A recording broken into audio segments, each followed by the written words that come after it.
I started playing the drums when I was about 7 years old.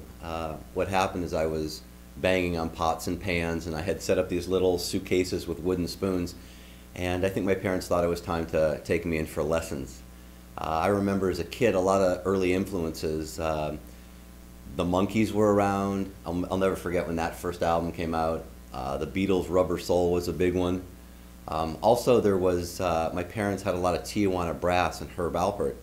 And I think that's where a lot of the rhythm and hearing music at an early age, you know, we weren't sitting around listening to progressive music, you know, or really high-tech kind of music. Everything in my family back then, you know, was song-oriented, it was groove-oriented. There was a bit of an ethnic feel to things. But when I was growing up, most of the music that I heard, you know, was more song-oriented, and that's sort of more of where I go. You know, the backbeats are really important. The groove is important. You know, setting it up for the singer is important. So that's why, you know, it's as much as you know, Fate's Warning had a lot of odd time and a lot of, you know, crazy stuff going on. I think I was able to apply a groove to that. You know, as difficult as it was at times, I was always concentrating on making the song flow and having the groove, you know, really speak in the song, as much as it might be in 7 or 9 or 5 or 4 or whatever it might be in. But also at the same time, that's why I think Warlord sort of is the perfect band for me. It's very song oriented, very backbeat oriented, very vocal oriented, but at the same time, you know, I have the ability to put in, you know, the crazy fills or you know, maybe something that I feel that might not be very traditional and in a 1, 2, 3, 4 pattern. Maybe I'll break it up.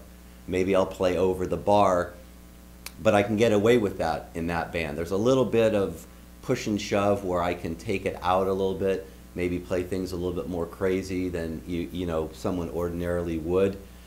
But at the same time, it's all about the song. It's all about the groove. It's all about making part A go to part B, which goes to part C, which comes back to part A, and it does so in a very musical way. So to me, it's more important about the song and making the drums fit the song, maybe in an orchestrated way, but still playing for the song instead of just playing for the drums. When I was growing up, I wasn't really sitting around listening to drummers, I'll be honest. It was more about songs and bands, and I remember, you know, whether it was the Beatles, even though I'm not a real big Beatles fan, but it was the song structures. It was playing for the song. It was the hook. You know, it was the simplicity of the drums playing the 2 and 4 possibly. But as time went on, it moved into bands, whether it was Bad Company or you know, a million other bands that were more song-oriented, hard rock bands. You know, Deep Purple, as crazy as it was, those were about songs. And as I grew up, you know, I loved to experiment playing the drums and trying to take things out, and I was very eager and very willing to try to just further my playing, because I would hear other drummers and I'd say, wow, you know, I want to play like that guy, you know, or I want to play this, and how do you do that, and how do you do this? So I was always practicing as a kid. Maybe not what should have been practiced at the lessons, mind you, but I was always practicing, and it was more about just trying to develop my musical sense as a person when I was younger.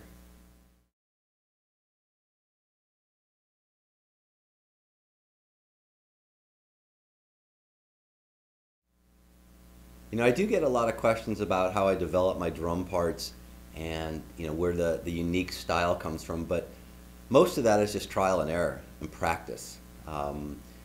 Whether it's Fate's Warning, Warlord, or any of the projects that I'm hired to record on, I spend a lot of time coming up with a basic idea. You know, most important thing right off the bat though is to listen. You know, that's the most important thing. So as much as I might have not have listened so much when I was younger, as I got older, I spent a lot of time when a part comes in and I'm trying to work on something, I listen to really find out what's going on, because obviously that's the map of where everything's going to be landed into, whether it's the guitar, the bass, the keyboards, whatever it might be. It's important to lock into what's going on. Yes, you've got the new groove of the day and you're trying to shove that Afro-Cuban groove in 7 in sideways somehow because you got to get it into this new song on this new record. and I've been guilty of that. But what I've really tried to do of late is really just listen to the music. Because if you get an understanding of where the music is, it's like a map. You know where it is, and then you can construct around it as long as you're hitting the main points of that map. What people don't understand when they hear a record that I've played on anyways is that part just doesn't come out of me. What happens is I listen to it, listen to the part, and I come up with the most simplistic thing that I can figure out, just so I know where the boundaries are to record and what part to come up with, like where the one is, where the accents are. You know, is the guitar player pushing on the and a 3? Well, if he's pushing on the and a 3, it would be ridiculous if I hit a crash on 3. It just wouldn't sound musically right. As much as it might sound really cool in my fill, that's not musically. That's just going to be a big clash. So the first thing is you have to listen. Once I get that down, then it's time to start coming up with various things. You know, do you go to the halftime feel? Do you make the snare drum a little bit busier? Do you maybe incorporate a tom pattern into the groove? I mean, it's been known that I've spent weeks on one part on one song. You know, very rarely do I hear a part and bam, out it comes and it's brilliant and I'm done. I'm that guy that just keeps going over and over. And, you know, it's gotten to the point where it's taken out way too far and it actually gets a little stupid and a little self-indulgent. But I go to those places so then I can pull it back. And then I have a better understanding of where the part, what the best part would be. You know, if you take it out too far and if you take it to the very simplistic side of things, you have a full range of where to figure out what you're going to play and where it's going to go. Another big thing about my drum parts is I like to tie all the drum parts together. I figure if you come up with a very creative groove, that when it comes time for the fills or the bridge, it'll just be a variation of the basic groove that you have for the song. Now obviously in progressive music, when things are radically changing and it's almost like you're going into a second song, that's a little bit of a whole different ballgame. But in a basic song, you know, if I come up with a groove and I like the groove, usually the fill's going to be some kind of variation of that groove, but maybe played around the toms or played with the bell or with the accent with the chinas or something different. But I think if you sat down and really mapped it out, you could see how it just fills right, all the fills just flow together with the groove. A thing that I used to do in my clinic all the time is I'd play a basic Jeff Porcaro, Bernard Purdy, Jim Keltner, goes back history, John Bonham, I mean a million guys, a basic shuffle, you know, call it Rosanna, whatever. But if I played that basic shuffle the way it was played with the hi-hat and the snare, and then I started breaking things up and taking my right hand and moving them across the toms, all of a sudden you would have different fills, you'd even have different grooves, but they would all tie and relate to it. I mean, you can come across and play the first 2 hits with your right hand on the rack tom, let's say. It'll just completely change things up, but to the listener, it's still flowing, it's still grooving, the floor didn't fall out of the bottom, and it keeps going. So a lot of my stuff that I like to do is I come up with a cool idea, and then just move it around the toms, move it around the cymbals, move it around the hi-hat. You know, I love playing 16th notes on the hi-hat instead of necessarily playing the 4/16s on the snare drum as a fill, or incorporating maybe, you know, 2 16s on the hi-hat, 2 on the snare, or 2 16s on the hi-hat, 1 on the kick, and then 1 on the snare. To me, when developing parts, a lot of it has to do with what do you have in your toolbox that you can go to. So if you have a physical command of your body and you've spent a lot of the hours practicing and you have independence between your hands and your feet, then it's just a matter of putting the puzzles together. But if you're someone that doesn't practice and just sort of basically plays the same thing over and over and over again, you can't really expect to be able to really take it out and really be that adventuresome as far as your parts are playing, because you don't have the physical command of what you need to do. I know we'll talk about this a little later, and I'll actually, you know, show some things while playing, but the physical part and the mental part definitely go together, and to me those are the 2 different parts of playing the drums. You physically need to have command over your arms and legs, obviously, and independently. And then mentally, you need to be able to think about how you are going to apply those. So that's something that we'll get in later on the kit when we go into the studio. And I'll show you a few of those ideas.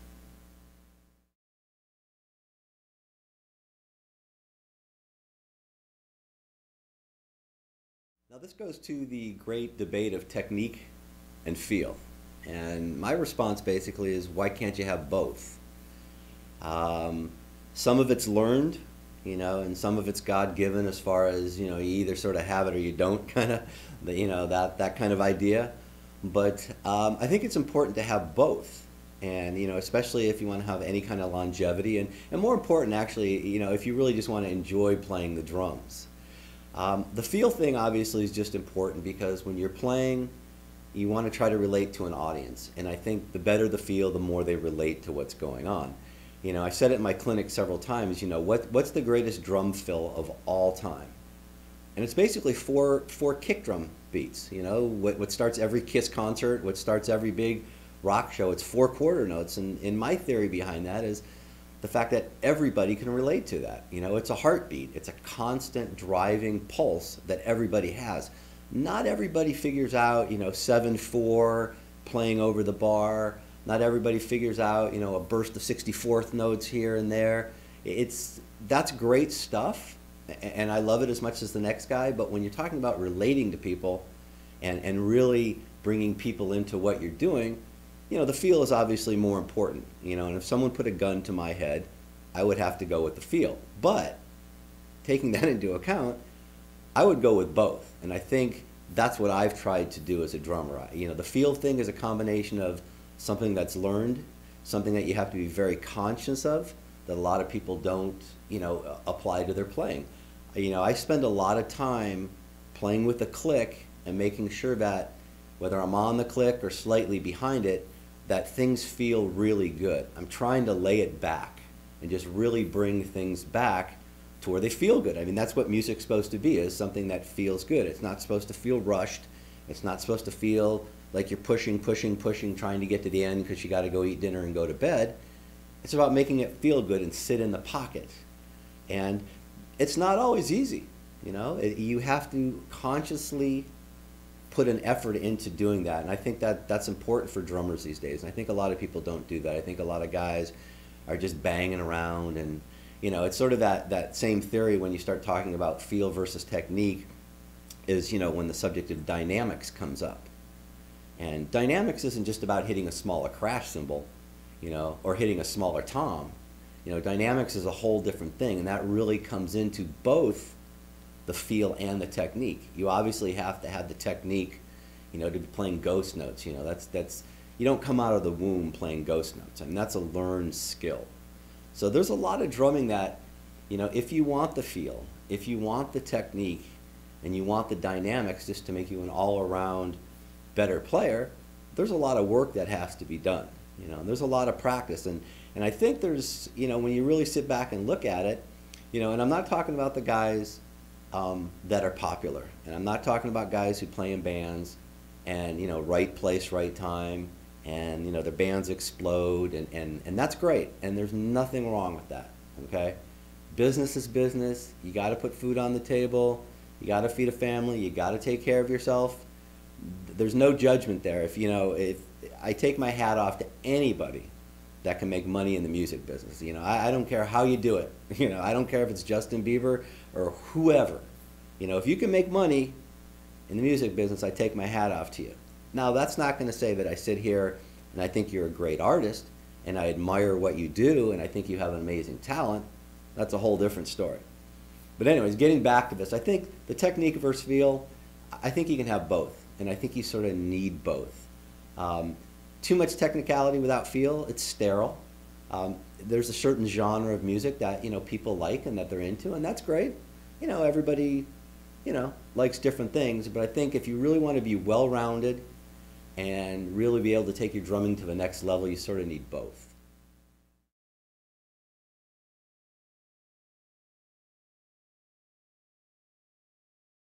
To me, developing my own style was the only thing that I really cared about, and I think that's where I sort of put my energy in my drumming career is creating my own style, trying to be my own guy. It's sort of that Van Halen theory where when you hear Eddie come on the radio, you know who it is.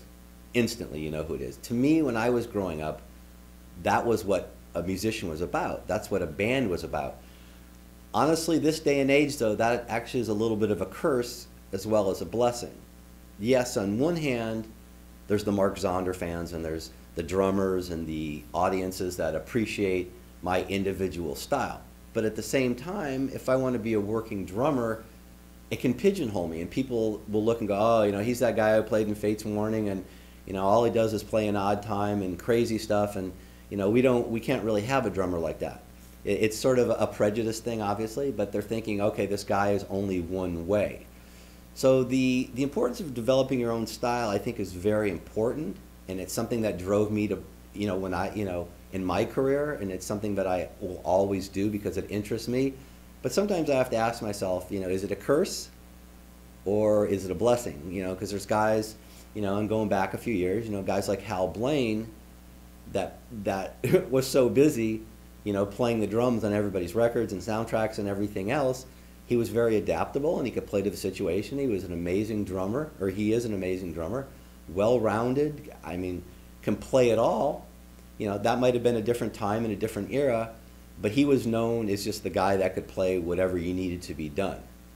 This day and age, I think that might be a little tougher to do, especially when there's so many different genres of music, so many different styles. People, you know, are into this and into that. But I would say, you know, for myself, it was the only thing that really drove me. I never really wanted to be a session drummer per se. You know, I wanted to be a rock star. I wanted to be known for Mark Zonder. I wanted to, you know, be known as the drummer of this band or that band. It was always important to have my own signature trademark, you know, my sound. But that actually really does come down to a personal choice. You know, some people, you know, it's more important to be able to play all the different styles and play it well. And, you know, if you want, you need to work and you want to work. And so it is a different, you know, it's a different game, I think, today, but it's definitely a personal choice as a drummer of what you're trying to do. But I think it's more difficult.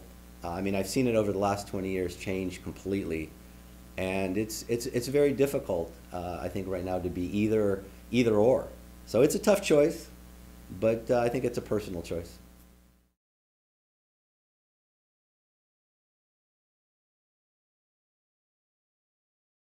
As far as the studio and live debate, I love both. They're two different animals completely. I approach them completely differently. Well, actually, I approach them exactly the same, even though they're different animals. My approach to both live and the studio is just over preparation. Whether it's, you know, learning the songs, you know, months in advance and going over them, or just practicing and recording, you know, parts over and over and over till you get them right. So I approach it the same, even though they are, you know, they are completely different animals. But I love them both. I actually, whether it's live on a big stage, you know, live on a small stage, you know, playing in the backyard, playing with my kids, recording, whether it's my music or someone else's music, I really just enjoy playing the drums, period. So, you know, like I always said, it's better than digging a ditch. So if I can play the drums, whether it's your song, my song, you know, my kid's song, I mean, anything, it's always good for me. So as far as the studio and the live, or even sitting around, you know, cleaning the drums or changing heads, you know, I like it all. I still have that fascination. I mean, I remember as a kid, you know, 7 years old, looking in the Sears and Roebuck catalog or at the local music store and seeing the Ludwig drums and the Zelgin cymbals and just having that kind of charge and that electricity that went through me, thinking how cool it really was.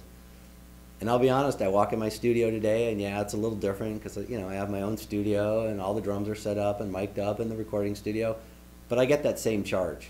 You know, I get that same excitement and I want to sit down and play, and when I start playing, I sort of go into a little bit of a different world and just everything sort of fades away and I get to be in my own space. But enough of that. The studio and live thing, I love them both. I always thought that was part of being a musician, was both aspects.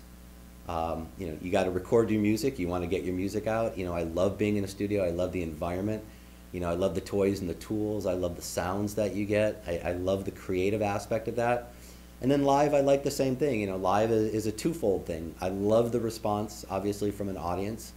I love to get that feedback, but at the same time, I love the physicality and just the being on stage with my guys, the team feel, that sort of, you know, us against the world kind of thing. That, you know, it's sort of a dated concept these days, but that's what it was when I was growing up. You know, a band was like a gang, and it was like you're guys and you're out there and you're doing your thing and having a great time. There's just a sense of bonding that goes on in a band that's, you know, it's hard to find other places. I mean, you can find it in sports. It's the same kind of thing.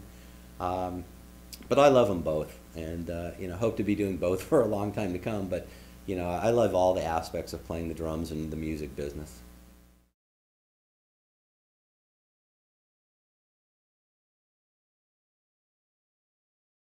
As far as inspirations go, when I sit down and I play the drums, you know, I'm just, again, sort of in my own world. I'm doing what I want to do. You know, honestly, it's not like, you know, I take my kids to school and I drop them off and then I get inspired because, you know, I see their little happy faces going to school and I come home and write the great drum part. It doesn't work like that. The drums are sort of a separate thing. Nothing really inspires me in the outside world to come in and write a great drum part or come in and play. What inspires me is just the love of playing. There's, you know, I don't wake up and it's a sunny day outside and I run into the studio because life is so great and I come up with a great part. It really doesn't work that way, and I'm not sure how it works for a lot of other musicians, but myself, it's just me and the drums, and I like to play. I let my mind go. I get into the mental aspect of playing the drums and figuring things out, you know, sometimes as far as just charting them out and really thinking about things from, you know, a mental point and a more scientific mathematical point. And then there's days I'll just come in and just close my eyes, you know, and just start playing and see what I can do, and just turn, you know, turn the tape machine on or turn the computer on or whatever it is that day and just record and then listen back and see if anything's in there that, oh, you know, try that, and now, you know, take something that you came up with from a completely jamming, non-scientific, and then take it and start moving it into a scientific realm that, oh, I hear this little idea, well, let me see what I can do with it. You know, things that, I guess things that quote inspire me sometimes is, you know, I work out of books, and, you know, you take different guys' ideas. You know, I spend a lot of time with Dave Garibaldi, a lot of time with Steve Gadd, and just take their basic ideas. You know, it's written out, okay, here's the sticking, but then it inspires me when I take it and I start moving my hands around. You know, I maybe start it, you know, halfway through the bar of their written idea, or I take it and, you know, put a double bass fill in front of it or something. I mean, it's just the creative process of letting things go and trying to develop new things. You know, like they said, you know, there's nothing new. It's just a rehash of something that someone else has done already. But with that, you can get very creative, and, you know, and I've stole a lot of ideas from a lot of guys over the years and just made it my own style. I mean, one of my earlier influences was Ainsley Dunbar, when he played with Journey on the first 4 albums, you know, before Steve Perry joined the band. And his big thing, I mean, I used to see him all the time because I was in the Bay Area in San Jose, and they would play in San Francisco or in San Jose. His big thing that I'd never seen up to that point when I was a kid was using the left foot to keep time on the hi-hat. And whether it's on the on beat, you know, on the downbeat or the off beat, I was just amazed at how he did that. So I stole that completely. I'd come home, take the Journey records on my little turntable and put my little headphones on or whatever I did, and I would completely rip them off.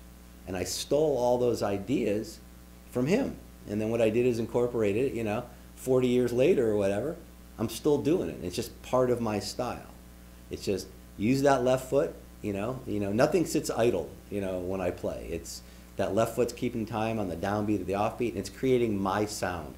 It also locks me in, and it turns into much more of a groove-oriented kind of thing. And again, that's something we'll get into when I get behind the kit, and I'll show you a few things and different ideas. But as far as inspiration goes, you know, yes, working out of some books kind of thing. But to me, the inspiration comes from just sitting down and, looking at the beautiful drums and the beautiful cymbals and just starting to play and just coming up with ideas.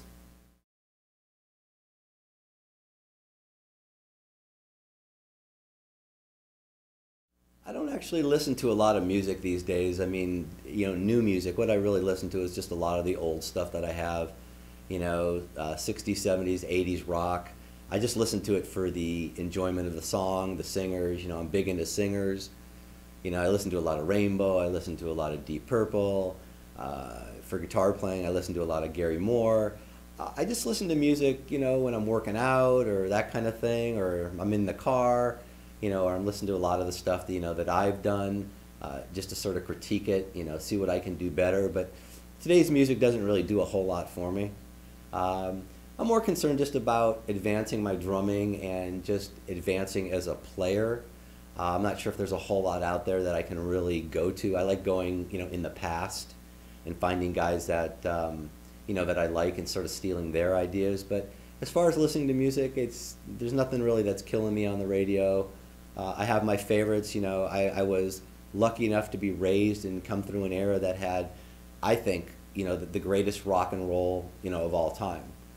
Who knows what the future will hold, but I can tell you, as of today, in my book, there's nothing that's going to top, what I came through and saw as far as, Deep Purple, Rainbow, Ronnie James Dio, Black Sabbath. I mean, there's a million bands, even bands like Kansas, Styx. I mean, I don't turn on the radio and really hear that kind of musicality today. I hear a lot of packaged up stuff, and that's great. And again, if you can make money in this business, my hat's off to you. I have no problem with that. But when we're talking about art and music and what I like, it goes back to the 60s, 70s, and 80s. I think the songwriting isn't even close. I think the playing and the actual musicianship, not even close. And needless to say, the singing sort of a joke because of today. I can bring my dog in here and have him sing, and we can have a record out this afternoon, and he'll sound great because of the technology, which is a double-edged sword. But again, my thought, I'm just very lucky and blessed to come through an era where there was just amazing music, and I still listen to it today. I can put on a Kansas record right now and get completely blown away, get completely into the music, into the lyrics, into the singing, and just get carried away.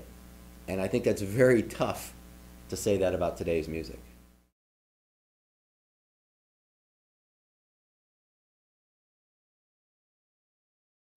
The upcoming year should prove to be very busy. Warlord has a lot of things going on. We're finishing up the DVD that we shot last April in Athens. And actually it's a Blu-ray, and a good friend of mine, Brant Biles, who has numerous major motion picture credits, is doing the 5.1. Actually, I think it's going to be a 7.1 surround mix. So we're finishing that up, which is sort of a dream come true for us because we spent a lot of time in the early 80s and didn't get very far. Ran into a lot of obstacles, and it was just a dream to see everything come to fruition. We presented Warlord like we wanted to, on the big stage with the big sound, with the backdrops, with the scrims, with everything that we wanted. So that's going to be very exciting. That should be coming out in the beginning of the year. Warlord is also planning another studio album for 2014, as well as live dates in July. Now we have a few of the festivals lined up that are booked, and we should be back in Europe in July, and we'll see what's coming after that. It's a slow process, but we're putting things together, and we're very excited about it. I'm very happy, the direction, obviously, and more importantly, the feel and the band attitude and the respect that all the guys in the band show each other. It's just a great feeling to be involved with. So I'm very happy with that and very excited. And I'm very blessed that 30 years later, Warlord is still up and going, and it's almost like a rebirth. So I'm very happy about that and very excited. But I also do a lot of work for other artists. I'm fortunate enough to have a complete drum recording studio with a great drum tracking room, a lot of old analog vintage gear, a lot of tube mics, a lot of Neve stuff, Manley, Summit, all that kind of great stuff. So a lot of people, you know, whether it's one song or a complete album, send me their tracks. I record them and send them back. They get, you know, all 13 microphones that are in the room. They get a great stereo mix that we do, as well as a compressed mix. So they're pretty much good. If I do a recording for you, you have all the options when mixing your songs. You know, you can use the individual tracks and mix it yourself. Unfortunately, a lot of people aren't really set up to mix, you know, drums, you know, the proper way in a studio. You know, it requires a lot of compression, requires a lot of nice EQ. But I have that here, so I send out a stereo track, and people use that a lot of the times, and it works out quite well. I can make adjustments for them, but 2014, hopefully I'll have a lot of recording here. I love recording, whether it's, again, my music or someone else's music. It's always something that's going to, you know, help me as a drummer and advance me, you know, both mentally and physically in the playing. So, you know, I approach things differently, but it's sort of interesting because I record everything from complete down and dirty, straight up country to psychotic progressive metal. And the funny part is, on one end of the stick, I was doing country recording, and at the end of, you know, the phrase going into the chorus, I played a very simple, you know, 4/16 note snare drum kind of thing, just to drop it in. And the guy calls me up and says, "Hey man, you know that, you know, I really dig what you're doing. It sounds great, but that snare drum feels just way too busy." Okay, so I have 4/16 notes that are too busy, so I get it, it's no problem. I mean, it's a different genre of music. Okay, I go back and I track it, no big deal. And on the other hand, I get these guys that want me to play drum solos for 4.5 minutes throughout the whole song. So the recording process and working for different artists, to me, is great because it has you thinking a lot of different ways. So when the time comes that I'm applying stuff to my own music, I have that knowledge of like, wait a minute, maybe it'll work here if there's like absolutely nothing and no fill at all, and maybe over here it's time to really punch something in. So I'm fortunate and I'm very blessed that I get to play and record other people's stuff as well as my own, and I'm very thankful for that.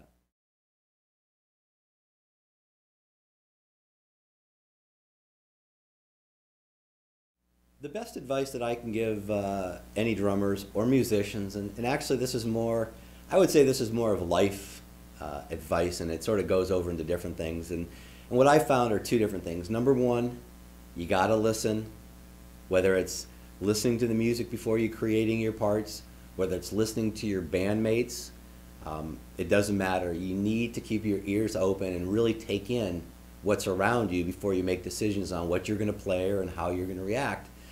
The other part of it, though, I think is practice. And again, you know, I forgot the guy's name, but there's the guy who wrote the book on saying that you have to spend, I think, 10,000 hours doing anything before you get good at it. And there's something to that. And I think the more you play, the better you get, the more comfortable you are, the more recording you do, the better you become at recording under pressure. And let's face it, recording is under pressure because the machine's running and it's going to go down forever, and it's, you know, people will be able to hear it forever. So all those kind of things, you know, I think need to be applied. Again, practice and a lot of listening and a lot of just keeping your mind open and not being so shut down as far as, well, I have to do it my way and it's the only way that it's going to work. That usually comes back to haunt you sometimes. So, and it's haunted me. And so I can tell you from my experience, just try to keep an open mind. But I think probably one of the most valuable pieces of advice that I can give in the music business in general and life is just to basically have an open mind when dealing with people. Yes, there's going to be people that, you know, are nuts and crazy and are just a complete pain and really hard to work with. But you don't want to be one of those people. You want to be the guy that everybody's going to call when they need a drummer. It's like, you know, hey, this guy might not be the greatest guy in the world, but we don't need the greatest guy. We need a guy that's going to fit in, not cause us any problems, going to be on time, he's going to do his homework, and he's going to do what's required. And that's sort of the guy you want to be. After that, you can develop all your own styles.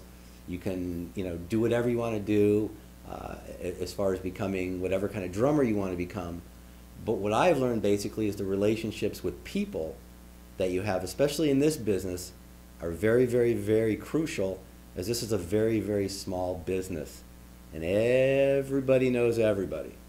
So it's a matter of really just trying to be that upbeat, positive, nice guy. That would probably be one of the most valuable pieces of advice that I could give. What I'd like to do now is get over to the kit, and what I'm going to do is show you a few ideas and different concepts that we were talking about earlier, as far as developing drum parts, how to come up with different things, and I'll show you a few of the ideas that I have. Maybe you can steal some of the ideas from me that I stole from other people. So let's go to the kit.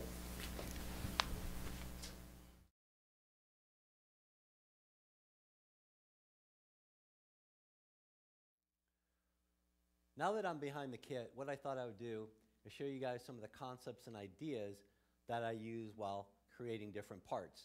Whether it be verses, choruses, or bridges, I'm going to give you some insights how my mind works, both from the mental part of coming up with drumming as well as just the physical part of it. Also, I'm just going to let the tape roll and fly. If I stumble around, deal with it. But I want to make this more of just a conversation between myself and you guys, and to really just express myself of what I want to get across to you guys. Maybe you guys can learn something from this. This is actually what I'm hoping to do here. One of the main things that I've always talked about, and you've seen it, whether it's in the interviews or in different magazines or whatever, is the use of the hi-hat. To me, this is the most valuable piece of equipment in the drum set, for the simple reason of it makes the most sounds. It gives you the most options, whether it's the foot, the top, playing it tight, loose, opening it, or playing the bell. It gives you several options. The kick drum's pretty limited. The snare is what it is. Yeah, you can play a cross stick, but you can play this both with your hands and your feet, and it's the only part of the drum set you can really do that with. A little tough to play the bass drum with your hand, even though I have seen some guys do it. Most valuable piece. So besides the fact that it can add nice color to grooves and different fills, playing the hi-hat with your foot also locks the body in. I'm a big fan of both mentally and physically locking in. And when you have four arms moving together in certain patterns, it's easier to bounce or sway as compared to having just one leg just sitting there on the hi-hat pedal. And I've seen it, a lot of professional drummers or even non-professional drummers that are lazy or just haven't spent the time to really develop the left foot. I mean, you can take it out way beyond just keeping time, like El Negro does, where he's playing clave patterns and all kinds of different stuff. And there's a lot of guys that have done that. So it's really incorporating and utilizing all four limbs to the best of your ability and to really get the most out of it. What I'm going to do now is play a very simple rock beat, show you the difference of what just the simplest change of moving the hi-hat to the off beat compared to playing it on the on the down beat is what it's going to do. So check this out. I'm going to play this straight with the hi-hat, playing quarter notes on 1, 2, 3, and 4, and then I'm going to shift it up and have it play on the and.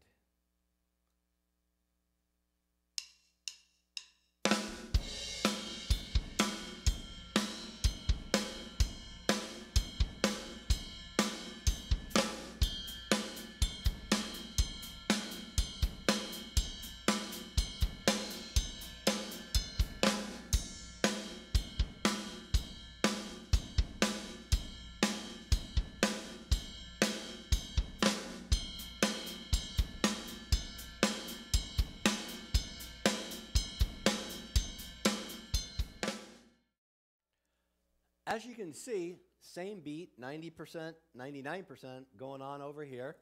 Simple, straightforward, straight ahead. But the minute you shift that hi-hat to the off beat, you have a whole different kind of thing going on.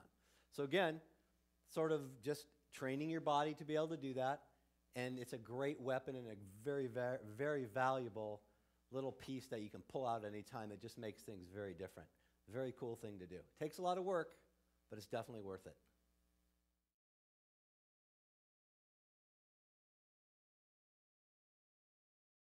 The next concept that we're going to get into has been around for a long time, and it's just a very valuable tool that you need to have in your toolbox. I'm sort of trying to put you in more of the thinking man's drummer kind of way.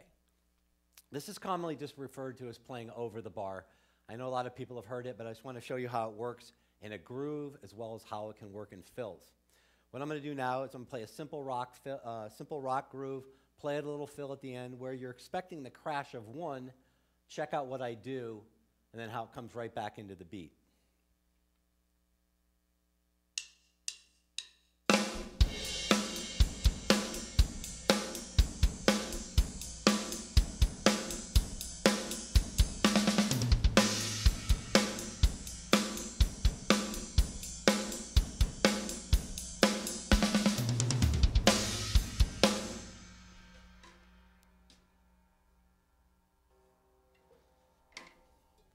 As you can see, the crash was on 2, not 1, even though the rhythm flowed and the groove was still there, and if you're playing a musical part to it, it wouldn't have come off the rails or anything. But it's just a little trick to add a little excitement. Maybe even the guitar player, the bass player, or keyboard player will shift and play with you. But the other thing that I used too, that was done on a very popular song, Aliens by Warlord, was when I had the opening fill. Instead of playing just a fill that was a bar of 1 or a bar of 4, and then we went into the song, I played the fill over the bar line between the 2 different bars to give it sort of a pushing and a pulling and almost sounding a little out of control. So let me show you that. The first thing I'm going to do is play it the way it was supposed to be played, and then I'm going to show you what would have happened if I would have played it straight, like if I just kept it within the framework of 1, 2, 3, 4, 1, 2, 3, 4. So this is how it was played.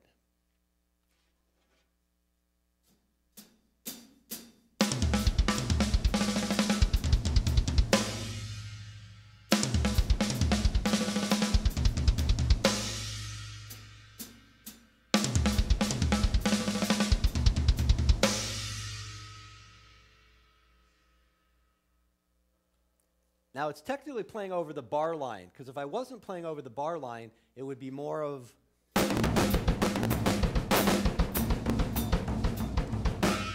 kind of thing. So let me show you what it's going to sound like if I played it straight ahead, and then I'm going to flip it over and play it the right way, and check out the way it sounds different by playing it over the bar line.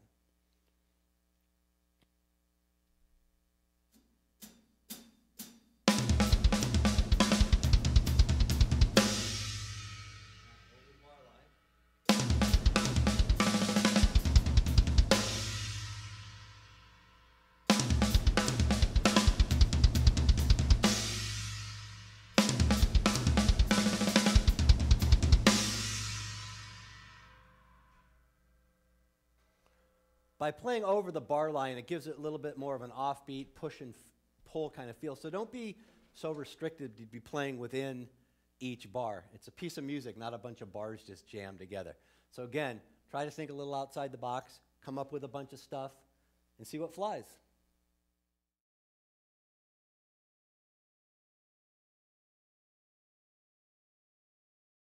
What I want to do is show you the thought process that I used to come up with the groove on Another Planet on the Slavier record. So what I'm going to do first is I'm just going to play it down so you know what I'm talking about, and then I'm going to break it down so you get a better idea of how it was put together and what the thought process was.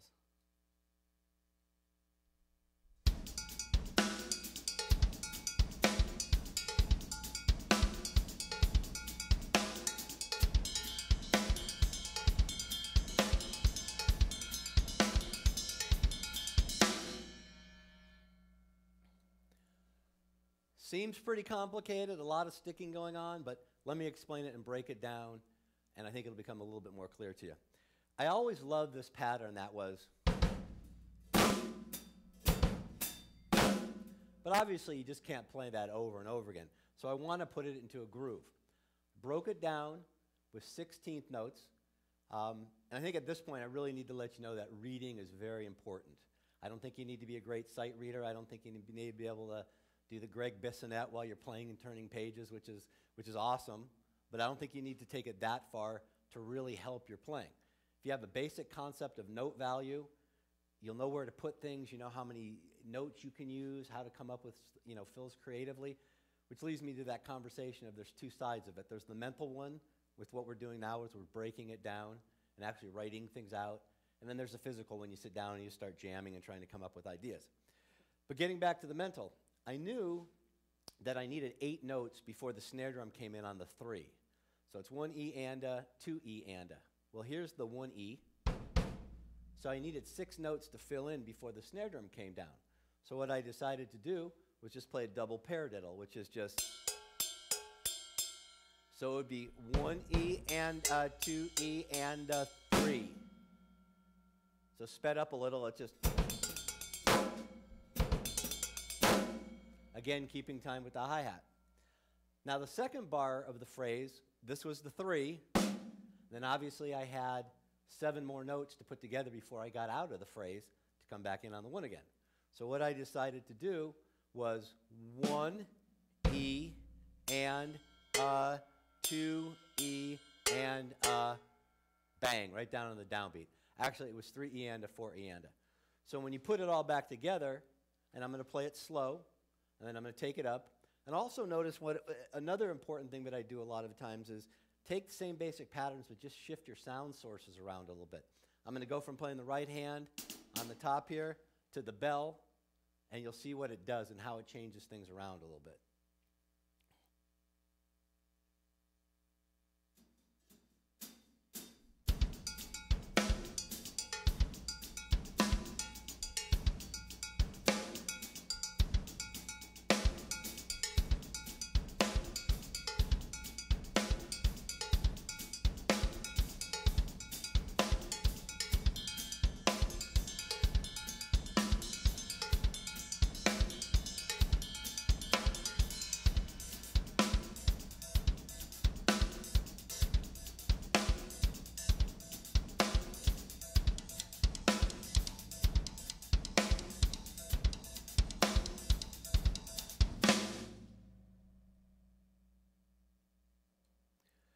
Basically, playing the basic pattern, I started throwing some kick stuff in there, started changing the hands around a little bit. You went from the hi-hat to the ride, back down. Maybe I was screwing around with the rim of the rack tom here also.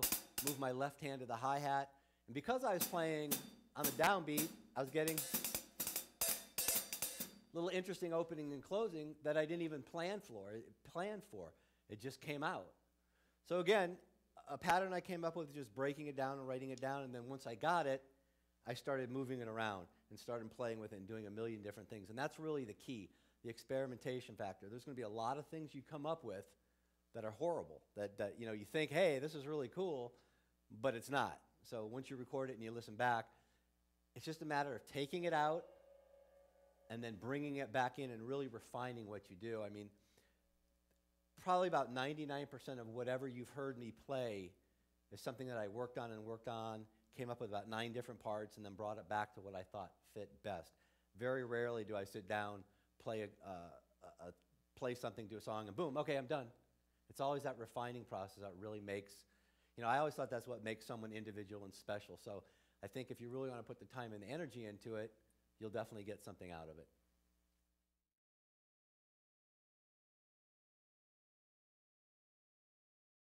Another good way to come up with parts is basically to steal ideas from other genres of music and sort of make them your own. Now, I've always sort of dug the whole Afro-Cuban thing and the rhythms and stuff. It sort of blew me away because it wasn't your traditional rock thing, or it wasn't the American style of music. It was 1, 2, 3, and 4 with the kick always on 1. You know, the bass played a whole different kind of role. So I did a lot of studying of that, and I took a lot of the ideas and made them my own. I think you can hear that in the stickings that I have. You know, I love the cowbell. I love to put that into play. But one of the first things I did, I thought that was very cool, was I learned about the clave. And we could spend the next 3 hours about that. It's basically the holy grail of Afro-Cuban style of music. It's a very, not simple, but it's a pattern that everything basically revolves around. But I'm going to show you how I took it and basically made the heavy metal clave out of it. Now check this out when I just play a basic clave for you with a Afro-Cuban style bell pattern. But check out the hi-hat. The hi-hat, again, which is more of my thing, an American thing, is playing on the offbeat, which gives it a whole different kind of rhythm. So check it out. I'm going to play you a basic clave, and then we're going to move on and really take it up about 6 notches.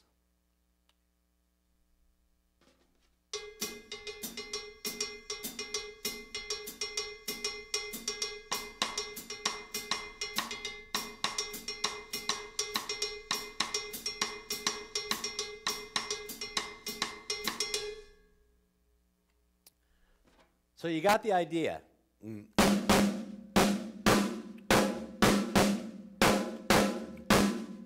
Okay? But obviously that's not going to show up in the next Warlord record, or, well, maybe it will, but probably not in that format. So basically what I did is I sat down, charted it out with the 16th notes, put my left-hand clave pattern, which I was going to play on the snare, where it was supposed to go, and then I just sort of went back and filled in the rest of the notes. I used a little kick drum, I used the toms, and just simple strokes. I mean, there's nothing fancy going on here. It's just a matter of figuring out where they go, knowing how many you have, and at the end of the run, you can tell I do a little melodic thing, because I'm always a big fan of bringing it from the high tom to the low tom back down to 1. So check this out, what I came up with when I started, applying the toms to this.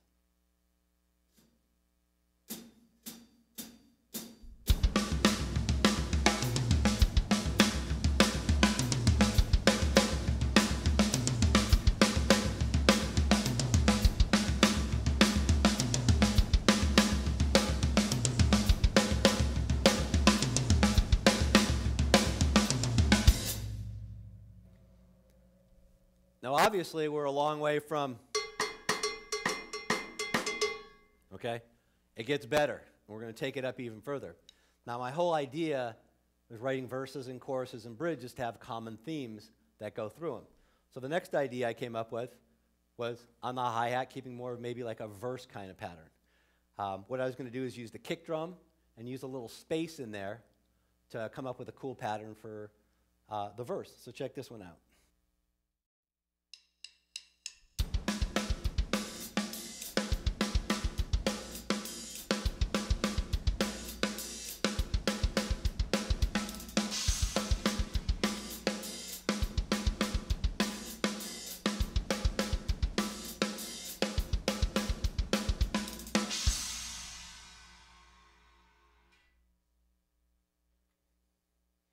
So you can see that we're keeping within the clave framework, but we're just using different sound sources.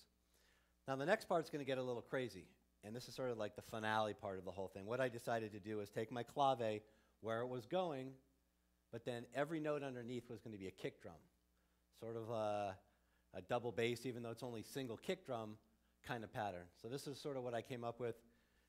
Deal with it here a little bit. It could be a little rough around the edges. It's been a while, but I just want to show you the basic idea.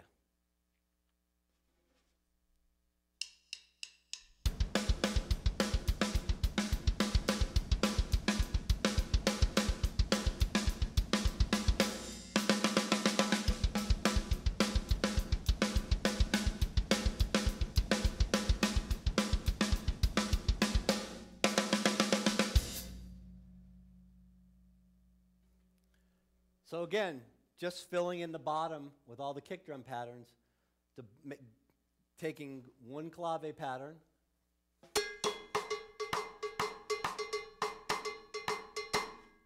and making 3 heavy driving rock patterns out of it. Basically something I stole, just incorporated and made it my own stuff. So something you can do too.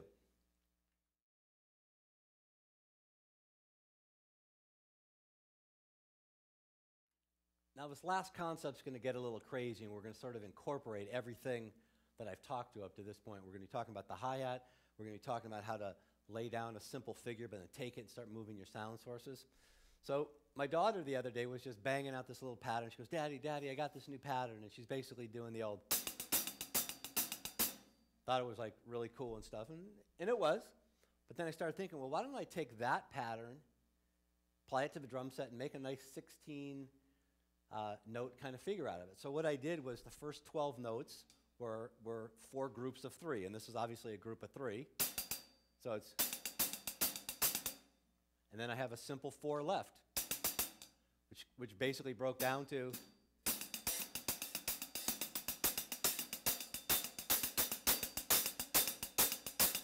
and if you're keeping time,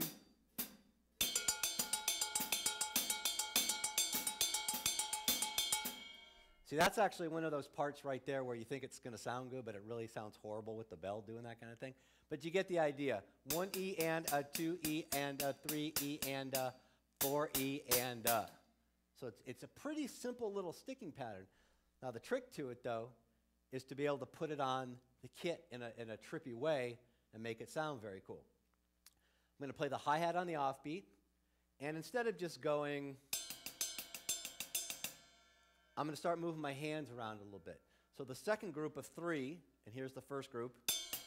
The second group's going to be here. Okay? Now also, instead of always just using my hands, the third group I'm going to break it up and I have 3 notes to play with. So instead of going 1, 2, 3, I'm going to go 1, 2, 3. So it will be, basically, if you wrote this out, it would appear very, very simple. But it's going to get crazy when I start playing it at tempo and getting it up to speed. Also, what's going to happen is the last group of the 3, the first group, second group, third group, fourth group will be, and then I'll be wide open to just play 4 notes at the very end. So it's going to get a little crazy, but it's just trying to show you can take a very simple sticking pattern and really make it and trip it out. So bear with me on this one. This is going to be interesting. Let me show you what I came up with.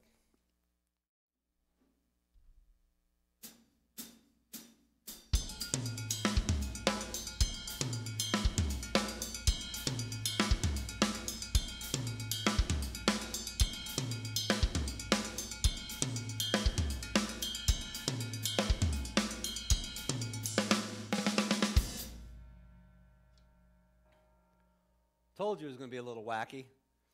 That same pattern, take the left hand, put it on the hi-hat. Take the right hand, move it around. It's all about just experimenting. It's all about trying to take it out as far as you can. In conclusion, I think the best advice I can give you guys is, number 1, you got to practice. Number 2, you really got to use your heads and your brains. And I think number 3 is you really got to learn how to get along with people. Band situations are tough. Working for people is really tough. Just try to really keep a level head on what you do. But most importantly, I think you got to have fun. If you're not having fun while you're practicing, get up, go do something else, come back when you're in a better state of mind. I think it's very important to practice. It's very important to have good practices instead of sitting down and just muddling through it and not enjoying it.